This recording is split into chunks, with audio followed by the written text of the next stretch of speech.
हर हर महादेव। हिंदू धर्म में देवियों से कई कथा कहानियां, मान्यताएं और परंपराएं जुड़ी हैं।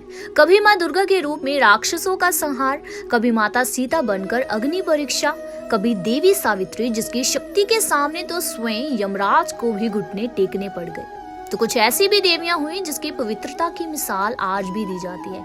लेकिन पौराणिक समय में ऐसी 5 कन्याएं थी जो विवाह के बंधन के बंधने के बाद और संतान को जन्म देने के बाद भी कुंवारी कहलाती है।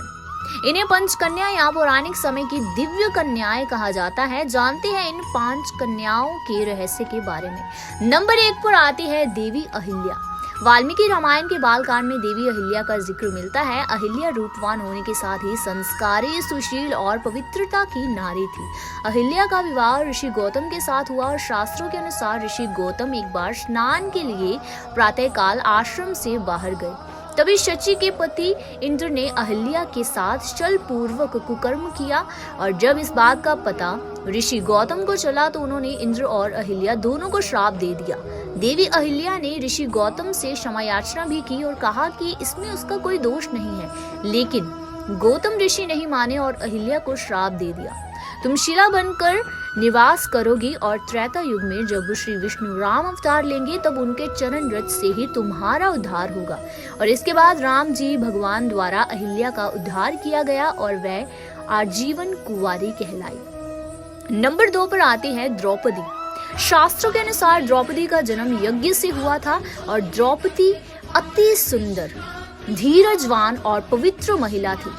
कहने को तो द्रौपदी 5 पांडवों की पत्नी और 5 पुत्रों की माता थी, लेकिन इसके बावजूद द्रौपदी सदा कुंवारी कहलाई। दरअसल जब द्रौपदी का चीरहरण हो रहा था तब श्री कृष्ण ने उनकी लाज बचाई थी और ये भी कहा जाता है कि भगवान श्री कृष्ण ने ही द्रौपदी को सदा कुंवारी बने रहने का वरदान दिया था। नंबर 3 पर आती है मंदोदरी। दरअसल लंकापति रावण की पत्नी मंदोदरी को चिरकुमारी भी कहा जाता है, जो कि राक्षस राज महिषासुर और हिमा की पुत्री थी। मंदोदरी की मां हिमा अप्सरा थी, लेकिन पिता राक्षस कुल के थे और इस कारण मंदोदरी अत्यंत सुंदर और आधी दानव थी।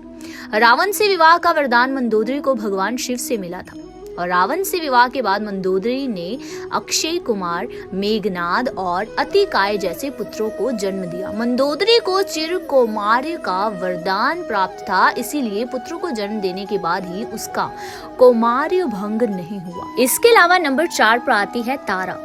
तारा दरअसल समुद्र मंथन से निकली एक अप्सरा थी और तारा का विवाह बाली के साथ हुआ। बाली के भाई सुग्रीव ने छल से जब उसका वध कर दिया तो तारा ने श्री राम को कोसते हुए ये श्राप दिया कि वह भी अपनी पत्नी माता सीता को पाने के बाद खो देंगे।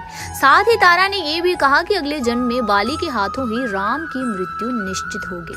और ऐसे में इसके बाद द्वापर युग में भगवान विष्णु जी ने जब भगवान कृष्ण जी के रूप में जन्म लिया और उनके इस अवतार का अंत भील जरा नामक शिकारी के हाथों हुआ, जो कि बाली का ही दूसरा जन्म था और तारा को भी आजीवन कुंवारी रहने का वरदान प्राप्त था।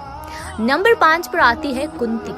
दरअसल कुंती महल में आए महात्माओं की सेवा करती थी और एक बार महल में ऋषि दुर्वासा आए हुए थे और कुंती के सेवा सत्कार से ऋषि दुर्वासा प्रसन्न हुए और उन्होंने कहा कि पुत्री, मैं तुम्हारी सेवा से प्रसन्न हुआ हूँ, इसीलिए तुम्हें एक मंत्र देता हूँ और इस मंत्र से तुम जिस देवता का स्मरण करोगी वह तत्काल सामने प्रकट होकर तुम्हारी इच्छा पूरी करेंगे। तो कुंती का विवाह हस्तिनापुर के राजा पांडु से हुआ, लेकिन पांडु को ये श्राप मिला था कि अगर वह अपनी पत्नी कुंती को स्पर्श करेंगे तो उसकी मृत्यु हो जाएगी।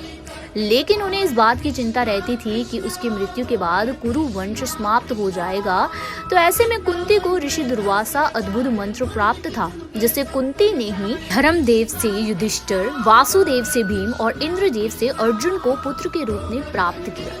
तो इस तरह देवताओं से संतान प्राप्ति के बाद भी कुंती का कौमार्य पवित्र माना गया।